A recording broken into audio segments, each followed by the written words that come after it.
ನಮಸ್ಕಾರ ಸ್ನೇಹಿತರೆ, ನಮ್ಮ ಚಾನೆಲ್ಗೆ ನಿಮ್ಮೆಲ್ಲರಿಗೂ ಸ್ವಾಗತ. ಮತ್ತು ಇಂದು ನಾವು ಕರ್ನಾಟಕದ ಉನ್ನತ ಶಿಕ್ಷಣ ಕ್ಷೇತ್ರದಲ್ಲಿ ಮತ್ತು ತಮ್ಮ ವೃತ್ತಿ ಜೀವನವನ್ನು ಕಟ್ಟಿಕೊಳ್ಳಲು ಅದಕ್ಕೆ ಸ್ನಾತಕೋತ್ತರ ಪದವಿಯನ್ನು ಪೂರ್ಣಗೊಳಿಸಿದ್ರೆ ಅಂತ ವಿದ್ಯಾರ್ಥಿಗಳಿಗೆ ಅಂತ ಅಭ್ಯರ್ಥಿಗಳಿಗೆ ಈ ಅಪ್ಲಿಕೇಶನ್ ಅನ್ನು ಹಾಕಲು ಅನುಕೂಲವಿರುತ್ತದೆ ಮತ್ತು ಮುಂದೆ ಕಾಲೇಜು ಅಥವಾ ವಿಶ್ವವಿದ್ಯಾಲಯದ ಪ್ರಾಧ್ಯಾಪಕರಾಗಿ ಕಾರ್ಯನಿರ್ವಹಿಸಲು ಮತ್ತು ಮುಂದುವರಿಸಲು ಅನುಕೂಲವಾಗುತ್ತೆ. KSET exam Karnataka examination authority ಕಡೆಯಿಂದ ಏನಪ್ಪಾ ಅಂತಂದ್ರೆ ಕೆಸೆಟ್ ಎಕ್ಸಾಮ್ ಅಪ್ಲಿಕೇಶನ್ ಬಿಟ್ಟಿದ್ದಾರೆ ಮತ್ತು ಹಾಕೋದನ್ನ ಈ ವಿಡಿಯೋದಲ್ಲಿ ನಿಮಗೆ ಸಂಪೂರ್ಣವಾಗಿ ತಿಳಿಸ್ಕೊಡ್ತೀನಿ. ಮತ್ತು ಕ್ರಿಯೆ ಅಂತ ಭಾವಿಸಕ್ ಹೋಗ್ಬೇಡ್ರಿ. ಯಾಕಪ್ಪ, ವೃತ್ತಿ ಜೀವನದ ಅಂದ್ರೆ ಒಂದು ಪ್ರಮುಖ ಹೆಜ್ಜೆ ಇದಾಗಿರಬಹುದು. ಅದರ ಸಲುವಾಗಿ ಏನಪ್ಪಾ ಅಂತಂದ್ರೆ ನೀವು ಅದರಿಂದ ಏನ್ ಮಾಡುತ್ತಂದ್ರೆ ಅರ್ಜಿ ಸಲ್ಲಿಸುವಾಗ ನೀವು ಆತುರ ಪಡಬೇಡಿ. ಯಾಕಂದ್ರೆ ಪ್ರತಿ ಮಾಹಿತಿಯನ್ನು ಎಚ್ಚರಿಕೆಯಿಂದ ಪರಿಶೀಲಿಸಿ ಅಧಿಕೃತ ಅರ್ಜಿ ಸೂಚನೆಯ ನಿಯಮಗಳನ್ನ ಕಂಪ್ಲೀಟ್ ಆಗಿ ಪೂರ್ಣವಾಗಿ ಓದಿಕೊಳ್ಳಿ ಮತ್ತು ನಂತರವೇ ಅರ್ಜಿಯನ್ನು ಸಲ್ಲಿಸಬೇಕಾಗುತ್ತೆ. ಅರ್ಜಿ ಸಲ್ಲಿಸುವಂತ ಕೊನೆಯ ದಿನಾಂಕ 5 ಸೆಪ್ಟೆಂಬರ್ 2026 ಕೊನೆಯ ದಿನಾಂಕ ಆಗಿರುತ್ತದೆ. ಈಗ ಸ್ನೇಹಿತರೆ, ಕೊನೆಯ ದಿನಾಂಕ ಕಾಯುವುದಕ್ಕಿಂತ ಮುಂಚೆ ಸಾಧ್ಯವಾದಷ್ಟು ಬೇಗ ಅರ್ಜಿ ಸಲ್ಲಿಸುವುದಂತ ಉತ್ತಮವಾಗಿರುತ್ತದೆ. ನೀವೇನಾದರೂ ಡೈರೆಕ್ಟ್ ಅಪ್ಲಿಕೇಶನ್ ಗೆ ಹೋಗಬೇಕಾದ್ರೆ ನನ್ನ ಡಿಸ್ಕ್ರಿಪ್ಷನ್ ಬಾಕ್ಸ್ ನಲ್ಲಿ ಲಿಂಕ್ ಅನ್ನು ಕೊಟ್ಟಿರ್ತೀನಿ. ಆ ಲಿಂಕ್ ಅನ್ನ ನೀವು ಲಿಂಕ್ ಮೇಲೆ ಕ್ಲಿಕ್ ಮಾಡಿದ್ರೆ ಸಾಕು, ಆ ಪೇಜ್ ಗೆ ಓಪನ್ ಆಗುತ್ತೆ, ವೆಬ್ಸೈಟ್ ಗೆ ಓಪನ್ ಆಗುತ್ತೆ. ನಂತರದಾಗಿ ಈ ತರ ಪೇಜ್ ಓಪನ್ ಆಗುತ್ತೆ. ಈ ತರ ಪೇಜ್ ಓಪನ್ ಆದ್ಮೇಲೆ ನ್ಯೂ ಯೂಸರ್ ಅಂತ ಕೊಟ್ಟಿರ್ತಾನೆ, ಇದ್ರ ಮೇಲೆ ಕ್ಲಿಕ್ ಮಾಡ್ಕೊಳ್ಳಿ. ಏನ್ ಕೇಳ್ತಾನೆ ಅಂದ್ರೆ, ನೀವು ಕರ್ನಾಟಕ ರಾಜ್ಯದ ಕರ್ನಾಟಕ ಪರೀಕ್ಷಾ ಮಂಡಳಿ ನಡೆಸುವಂತ SLC ಪರೀಕ್ಷೆಯಲ್ಲಿ ತೇರ್ಗಡೆ ಆಗಿರುವರೆ ಅಂತ ಕೇಳ್ತಾನೆ. ಹೌದು ಅಂತ ಕ್ಲಿಕ್ ಮಾಡ್ಕೊಂಡು SLC ರಿಜಿಸ್ಟರ್ ನಂಬರ್ ಅನ್ನ ಇಲ್ಲಿ ಫಿಲ್ ಅಪ್ ಮಾಡ್ಕೊಳ್ಳಿ. ವೆರಿಫೈ ಅಂತ ಕ್ಲಿಕ್ ಮಾಡ್ಕೊಳ್ಳಿ. ನಿಮ್ಮ ರಿಜಿಸ್ಟರ್ ನಂಬರ್ ಹಾಕಿದ ತಕ್ಷಣ ಇಲ್ಲಿ ವೆರಿಫೈ ಅಂತ ಕ್ಲಿಕ್ ಮಾಡ್ಕೊಳ್ಳಿ. ವೆರಿಫೈ ಅಂತ ಕ್ಲಿಕ್ ಮಾಡ್ಕೊಂಡ ತಕ್ಷಣ ಸಕ್ಸಸ್ಫುಲಿ ಅಂತ ಬರುತ್ತೆ. ಮತ್ತು ನಂತರವಾಗಿ ನೀವು ಕೆಳಗಡೆ ಸ್ಕ್ರೋಲ್ ಮಾಡ್ಕೊಳ್ಳಿ. ಸ್ಕ್ರೋಲ್ ಮಾಡ್ಕೊಂಡ ತಕ್ಷಣ ಇಲ್ಲಿ ನಿಮ್ಮ ಡೀಟೇಲ್ಸ್ ಎಲ್ಲಾನು ಫೆಚ್ ಆಗುತ್ತೆ. ಹೆಸರಾಯ್ತು, ಜನ್ಮ ದಿನಾಂಕ, ಮೇಲ್, ತಂದೆ ಹೆಸರು, ತಾಯಿ ಹೆಸರು ಎಲ್ಲ ಚೆಕ್ ಬಾಕ್ಸ್ ನಲ್ಲಿ ಕ್ಲಿಕ್ ಮಾಡ್ಕೊಂಡು ರಿಜಿಸ್ಟರ್ ಥ್ರೂ ಆಧಾರ್ ಅಂತ ಕ್ಲಿಕ್ ಮಾಡ್ಕೊಳ್ಳಿ.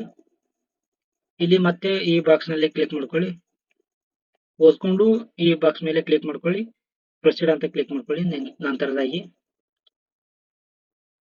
ಕ್ಲಿಕ್ ಮಾಡ್ಕೊಂಡ ತಕ್ಷಣ ಇಲ್ಲಿ ಆಧಾರ್ ಸಂಖ್ಯೆ ಅಂತ ಕೊಟ್ಟಿರ್ತಾನೆ. ಇಲ್ಲಿ ನಿಮ್ಮ ಆಧಾರ್ ಸಂಖ್ಯೆಯನ್ನ ಹಾಕಿ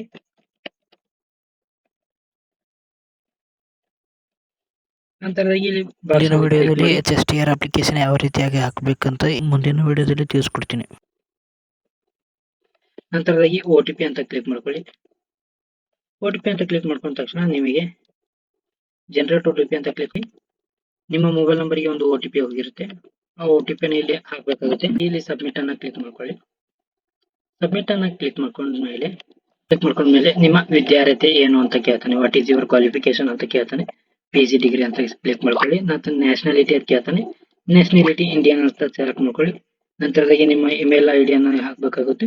ಇಲ್ಲಿ ಸೆಂಡ್ OTP ಅಂತ ಕ್ಲಿಕ್ ಮಾಡ್ಕೊಳ್ಳಿ. ಇಮೇಲ್ ಹಾಕಿದ ತಕ್ಷಣ ನಿಮ್ಮ ಇಮೇಲ್ಗೆ ಒಂದು OTP ಬಂದಿರುತ್ತೆ. ಆ OTP ಅನ್ನು ಕೆಳಗಡೆ ಹಾಕಿ ಮತ್ತು ವೆರಿಫೈ ಮಾಡ್ಕೊಳ್ಳಿ.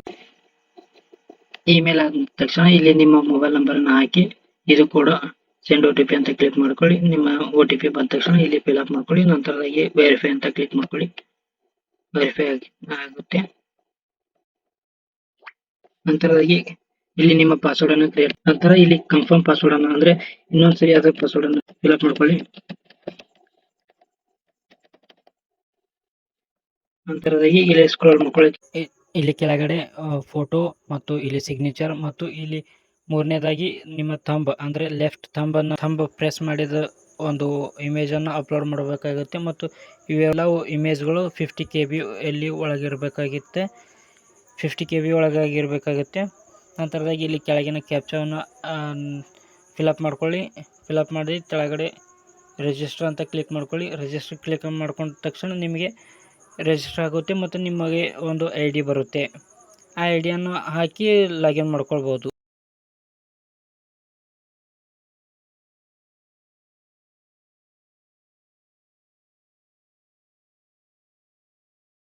ಲಾಗಿನ್ ಅಂತ ಕ್ಲಿಕ್ ಮಾಡಿದ್ಮೇಲೆ ಇಲ್ಲಿ ಮೊಬೈಲ್ SMS, ಇಮೇಲ್ SMS ಮತ್ತು ವಾಟ್ಸ್ಆಪ್ SMS ಅಂತ ಕೊಟ್ಟಿರ್ತಾನೆ ಆಪ್ಷನ್ ಅನ್ನ.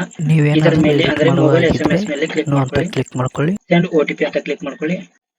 OTP ಸೆಂಡ್ ಆಗಿದೆ ನಿಮ್ಮ ಮೊಬೈಲ್ ನಂಬರ್ಗೆ. ನಂತರ ಇಲ್ಲಿ ಕೆಳಗಡೆ ವೆರಿಫೈ OTP ಅಂತ ಕ್ಲಿಕ್ ಮಾಡ್ಕೊಳ್ಳಿ. ವೆರಿಫೈ ಅನ್ನ ಮಾಡ್ಕೊಳ್ಳಿ. ವೆರಿಫೈಡ್ ಆಗುತ್ತೆ. ಅಪ್ಲಿಕೇಶನ್ ಓಪನ್ ಆಗುತ್ತೆ. ಲಾಗಿನ್ ಅಂತ ಮಾಡ್ಕೊಳ್ಳಿ. ಲಾಗಿನ್ ಮಾಡ್ಕೊಂಡ್ಮೇಲೆ ನಿಮಗೆ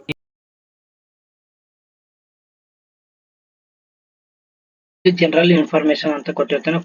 ಫಸ್ಟ್ ಸ್ಟೆಪ್ ತಾನಾಗೆ ಫೆಚ್ ಆಗುತ್ತೆ. ನಂತರದಾಗಿ ಇಲ್ಲಿ ನಿಮ್ಮ ವಿಳಾಸವನ್ನು ಹಾಕಬೇಕಾಗುತ್ತೆ, ನಿಮ್ಮ ಪಿನ್ ಕೋಡ್ ನಂಬರ್ ಅನ್ನು ಹಾಕಬೇಕು.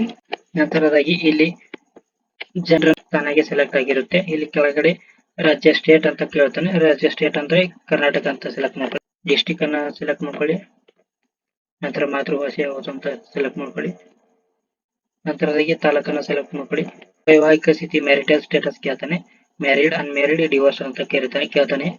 ಇಲ್ಲಿ ಮ್ಯಾರಿಡ್ ಆಗಿದ್ರೆ ಮ್ಯಾರಿಡ್ ಅಂತ ಕ್ಲಿಕ್ ಮಾಡ್ಕೊಳ್ಳಿ. ಅನ್ಮ್ಯಾರಿಡ್ ಇದ್ರೆ ಅನ್ಮ್ಯಾರಿಡ್ ಅಂತ ಕ್ಲಿಕ್ ಮಾಡ್ಕೊಳ್ಳಿ. ಸೇವ್ ಜನರಲ್ ಡೀಟೇಲ್ಸ್ ಮೇಲೆ ಕ್ಲಿಕ್ ಮಾಡ್ಕೊಳ್ಳಿ. ಕ್ಲಿಕ್ ಮಾಡ್ಕೊಳ್ಳಿ. ಸರಿಯಾಗಿ ಫಿಲ್ ಅಪ್ ಮಾಡ್ಕೊಳ್ಳಿ. ಸರಿಯಾಗಿ ಓಕೆ. ಇಲ್ಲಿ ನೆಕ್ಸ್ಟ್ ಅಂತ ಕ್ಲಿಕ್ ಮಾಡ್ಕೊಳ್ಳಿ. ಸೆಕೆಂಡ್ ಸ್ಟೆಪ್ ಯಾವ್ದಂದ್ರೆ ರಿಸರ್ವೇಶನ್ ಆಗಿರುತ್ತೆ. ನೀವು GM ಹೊರತುಪಡಿಸಿ ಬೇರೆ ವರ್ಗವನ್ನು ಕ್ಲೈಮ್ ಮಾಡಲು ಬಯಸುವ ಅಂತ ಕೇಳ್ತಾನೆ. ಎಸ್ ಅಂತ ಕ್ಲಿಕ್ ಮಾಡ್ಕೊಳ್ಳಿ. ಮಾಡೋದಿದ್ರೆ, ಇಲ್ಲ ಅಂದ್ರೆ ನೋ ಅಂತ ಕ್ಲಿಕ್ ಮಾಡ್ಕೊಳ್ಳಿ.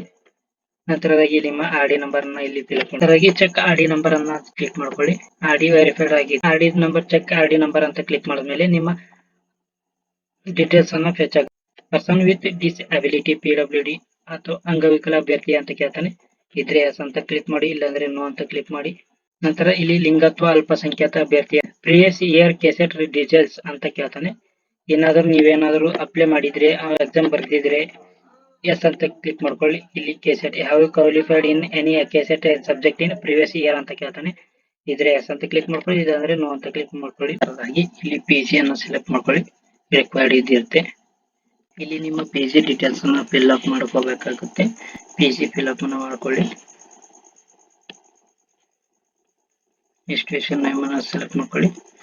ಫಿಲ್ ಅಪ್ ಮಾಡಿ. ನಂತರ ಇಲ್ಲಿ ಯೂನಿವರ್ಸಿಟಿಯನ್ನು ಸೆಲೆಕ್ಟ್ ಮಾಡ್ಕೊಳ್ಳಿ. ನಂತರ ಇಲ್ಲಿ ರಿಜಿಸ್ಟ್ರೇಷನ್ ನಂಬರ್ ಅನ್ನ ಫಿಲ್ ಅಪ್ ಮಾಡ್ಕೊಳ್ಳಿ. ಇಲ್ಲಿ ಪಾಸಿಂಗ್ ಇಯರ್ ಅನ್ನ ಫಿಲ್ ಅಪ್ ಮಾಡ್ಕೊಳ್ಳಿ. ನಂತರ ಇಲ್ಲಿ ರಿಸಲ್ಟ್ ಅನ್ನ ಸೆಲೆಕ್ಟ್ ಮಾಡ್ಕೊಳ್ಳಿ. ನಂತರದಾಗಿ ಇಲ್ಲಿ ಮಂತ್ ಅನ್ನ ಯಾವ ಮಂತ್ ಅಲ್ಲಿ ಪಾಸ್ ಆಗಿದ್ದೀರಾ ಅಂತ ಅದನ್ನ ಸೆಲೆಕ್ಟ್ ಮಾಡ್ಕೊಳ್ಳಿ.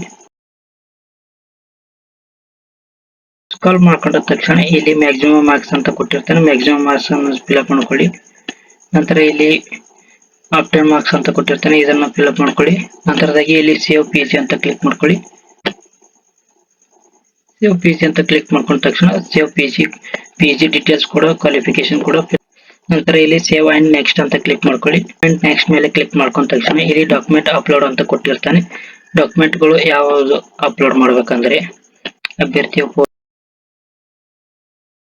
ನಂತರದಾಗಿ ಇಲ್ಲಿ 5ನೇ ಸ್ಟೆಪ್ ಏನು ಬರುತ್ತದೆ, ಕೆಸೆಟ್ ಸಬ್ಜೆಕ್ಟ್ ಸೆಲೆಕ್ಷನ್ ಅಂತ ಕೊಟ್ಟಿರ್ತಾನೆ.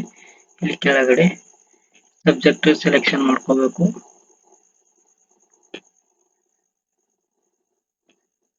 ನಿಮ್ಮ ಸಬ್ಜೆಕ್ಟ್ ಅನ್ನ ಸೆಲೆಕ್ಟ್ ಮಾಡ್ಕೊಳ್ಳಿ. ಪರೀಕ್ಷಾ ಕೇಂದ್ರದ ಮಾಹಿತಿಯನ್ನು ಕೊಟ್ಬಿಡಿ. ಇಲ್ಲಿ ಇಮೇಜ್ಗಳನ್ನು ನಂತರದಾಗಿ ಇಲ್ಲಿ ಅಪ್ಲೈ ಅಂತ ಕ್ಲಿಕ್ ಮಾಡ್ಕೊಳ್ಳಿ. ಅಪ್ಲೈ ಅಂತ ಕ್ಲಿಕ್ ಮಾಡ್ಕೊಂಡ್ಮೇಲೆ ಸೇವ್ಡ್ ಸಕ್ಸಸ್ಫುಲಿ ಆಗುತ್ತೆ. ಓಕೆ ಅಂತ ಕ್ಲಿಕ್ ಮಾಡ್ಕೊಳ್ಳಿ.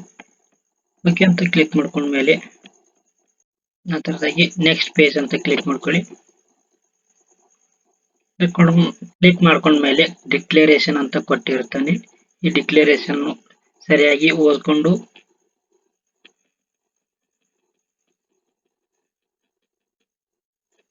ಇಲ್ಲಿ ಈ ಬಾಕ್ಸ್ ಮೇಲೆ ಕ್ಲಿಕ್ ಮಾಡ್ಕೊಳ್ಳಿ. ಅಕ್ಸೆಪ್ಟ್ ಅಂಡ್ ಸಬ್ಮಿಟ್ ಡಿಕ್ಲರೇಷನ್ ಅಂತ ಕೊಟ್ಟಿರ್ತಾನೆ. ಇದರ ಮೇಲೆ ಕ್ಲಿಕ್ ಮಾಡ್ಕೊಳ್ಳಿ. Are you sure you want to submit this declaration ಅಂತ ಕೊಟ್ಟಿರ್ತಾನೆ. ಎಸ್ ಐ ಕನ್ಫರ್ಮ್ ಅಂತ ಕ್ಲಿಕ್ ಮಾಡ್ಕೊಳ್ಳಿ.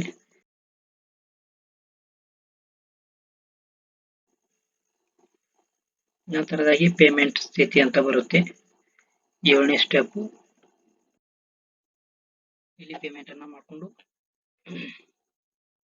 ನಂತರದಾಗಿ ಅಪ್ಲಿಕೇಶನ್ ಪ್ರಿಂಟ್ ಅಂತ ಕೊಟ್ಟಿರ್ತಾನೆ. ಇದರ ಮೇಲೆ ಕ್ಲಿಕ್ ಮಾಡಿದ ತಕ್ಷಣ ಈ 8ನೇ ಸ್ಟೆಪ್ ನಲ್ಲಿ ಅಪ್ಲಿಕೇಶನ್ ಪ್ರಿಂಟ್ ತೆಗೆದುಕೊಂಡು ಇರಬೇಕು. ಮುಂದಿನ ವಿಡಿಯೋದಲ್ಲಿ HSTR ಅಪ್ಲಿಕೇಶನ್ ಯಾವ ರೀತಿ ಹಾಕಬೇಕಂತ ಆ ವಿಡಿಯೋದಲ್ಲಿ ತಿಳಿಸ್ಕೊಡ್ತೀನಿ. Thank you.